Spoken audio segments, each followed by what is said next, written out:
श्रीगणेश पञ्चरत्नस्तोत्रम् मुदाकरात् मोदकं सदा विमुक्तिसाधकं कलाधरावतंसकं विलासिलोकरक्षकम् अनायकैकनायकं विनाशिते भदैत्यकं नताशुभासुनाशकं नमामि तं विनायकम् न ते तरातिभीकरं नवोदितार्कभास्वरम् नमः सुरारिनिर्जरं नताधिकापदुद्धरम्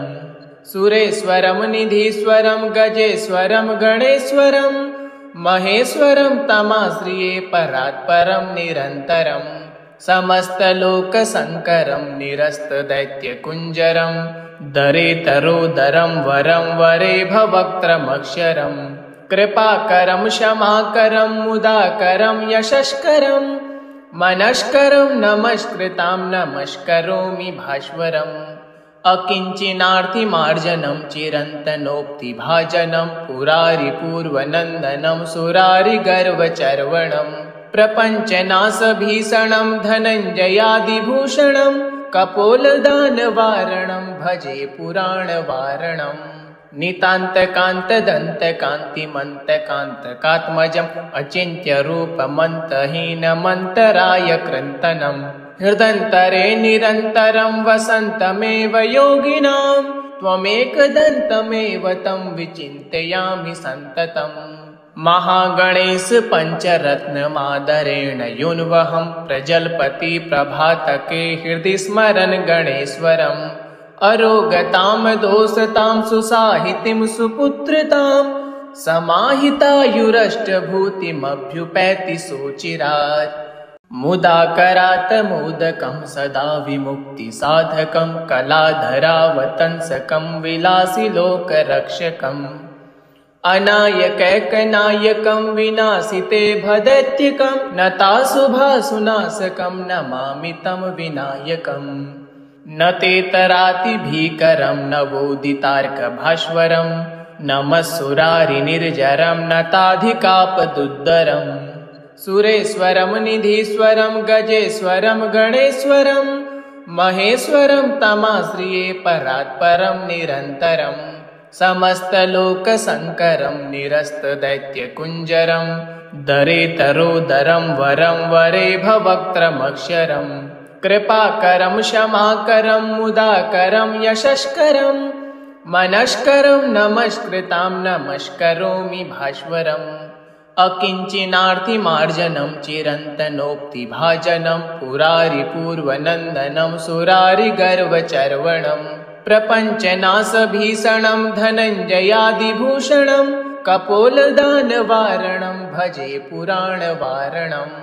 नितान्तकान्तदन्तकान्तिमन्तकान्तकात्मजम् अचिन्त्यरूपमन्तहीनमन्तराय कृन्तनं हृदन्तरे निरन्तरं वसन्तमेव योगिनां त्वमेकदन्तमेव तं विचिन्तयामि सन्ततम्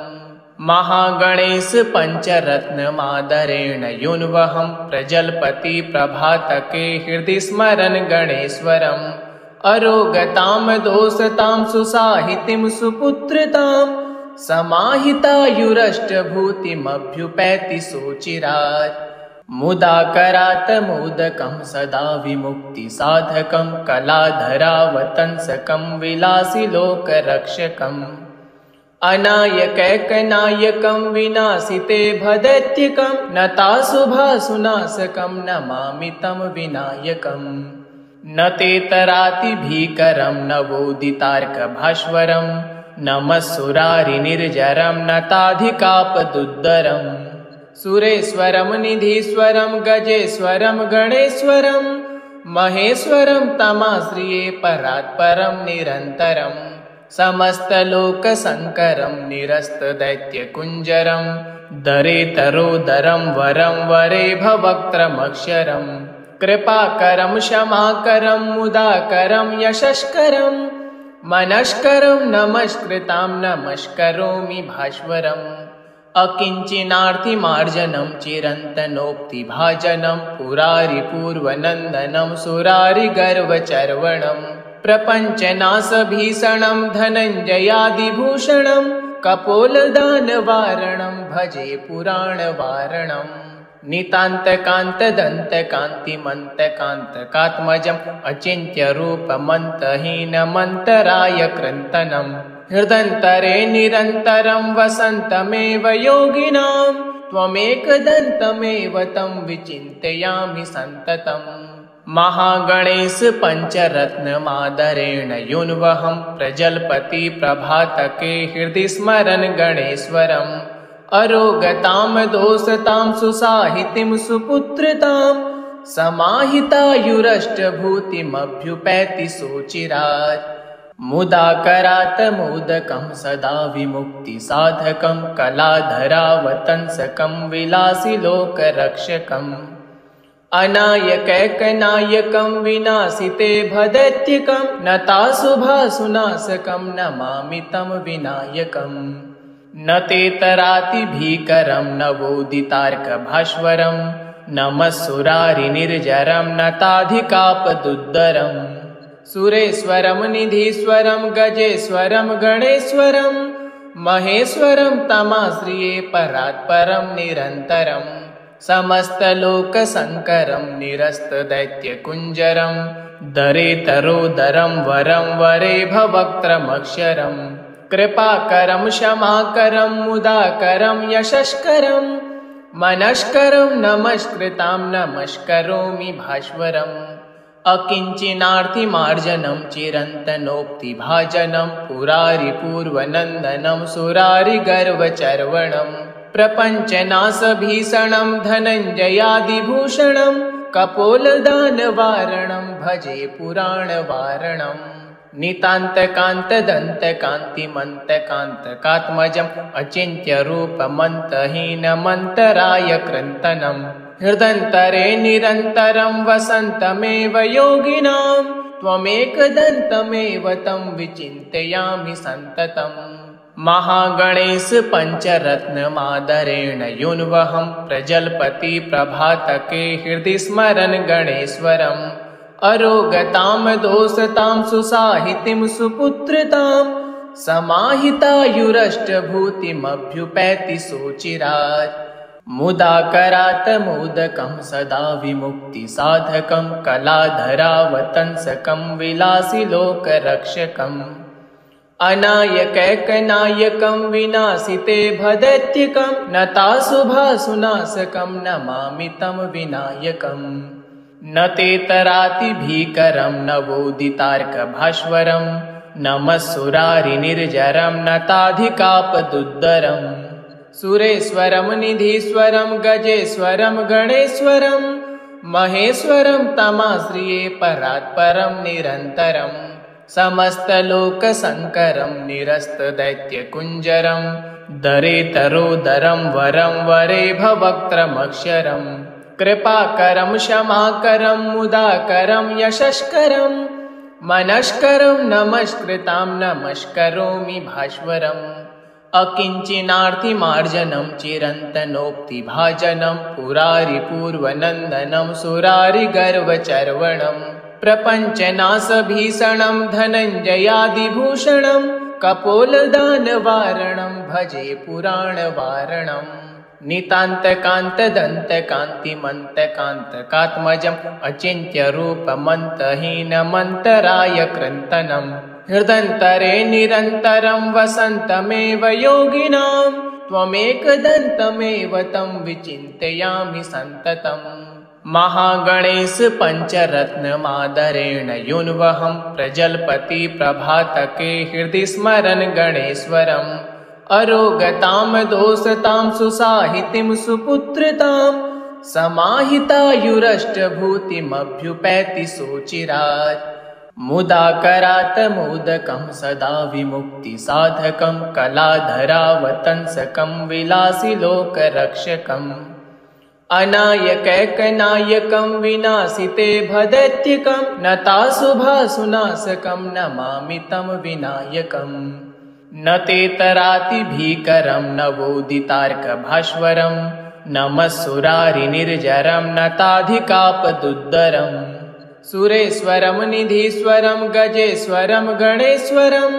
महेश्वरं तमाश्रिये परात्परं निरन्तरं समस्तलोकशङ्करं निरस्तदैत्यकुञ्जरं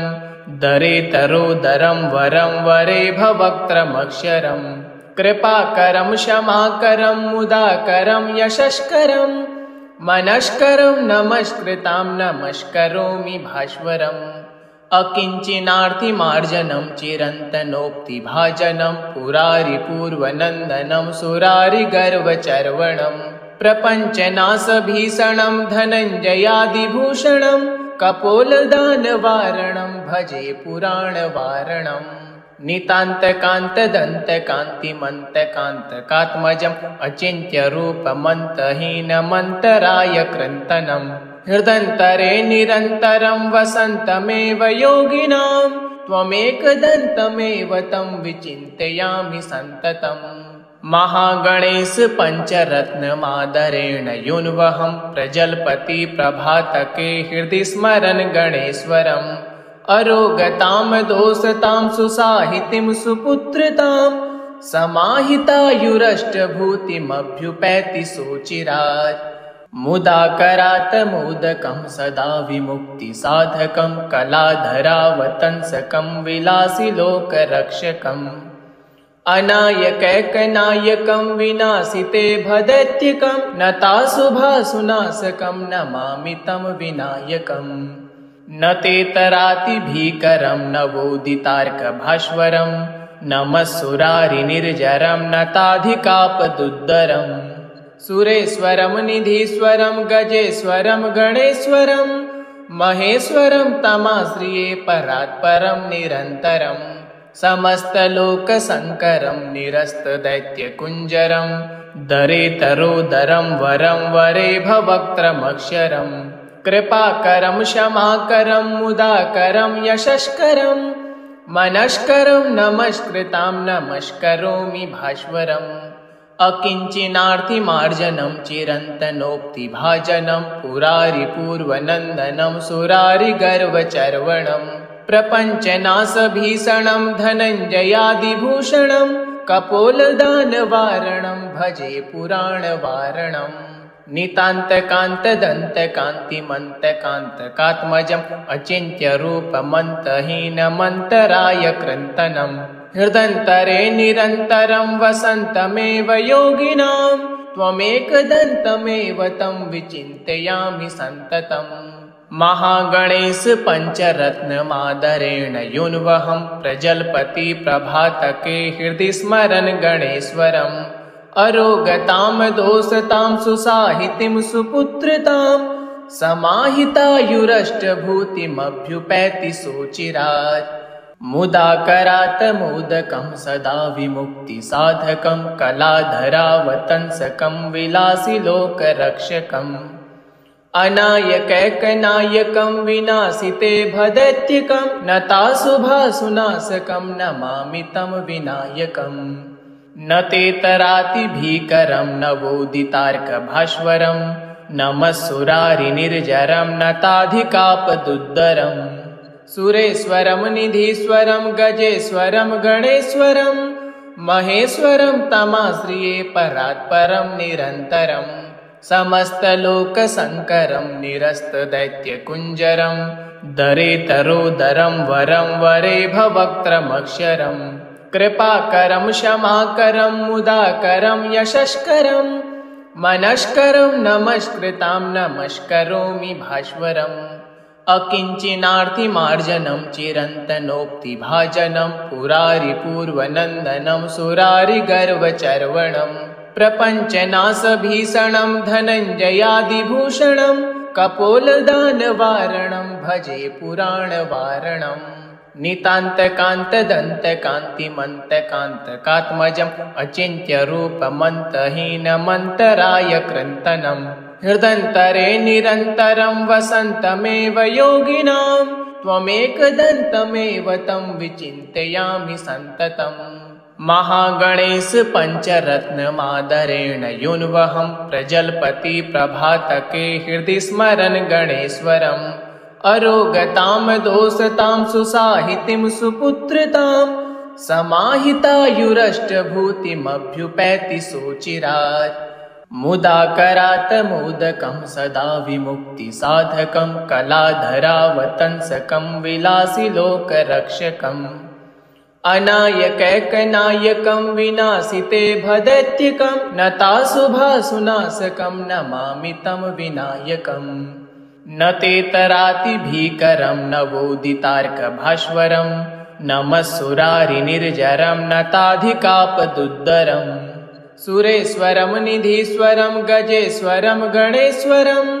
महेश्वरं तमाश्रिये परात्परं निरन्तरं समस्तलोकशङ्करं निरस्तदैत्यकुञ्जरं दरेतरोदरं वरं वरेभवक्त्रमक्षरं कृपाकरं क्षमाकरं मुदाकरं यशस्करं मनस्करं नमस्कृतां नमस्करोमि भास्वरम्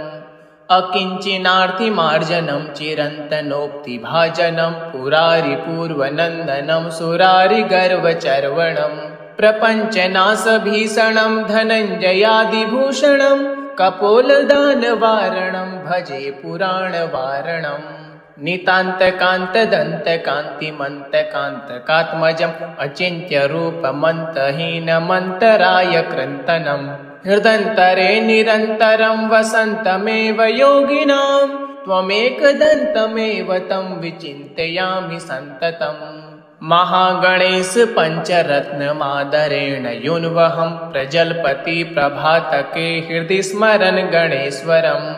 अरोगतां दोषतां सुसाहितिं सुपुत्रतां समाहितायुरष्टभूतिमभ्युपैति सोचिरात् मुदाकरात् मोदकं सदा विमुक्तिसाधकं कलाधरावतंसकं विलासि लोकरक्षकम् अनायकैकनायकं विनाशिते भदैत्यकं नताशुभासुनाशकं नमामि तं विनायकम् न तेतरातिभीकरं नवोदितार्कभास्वरं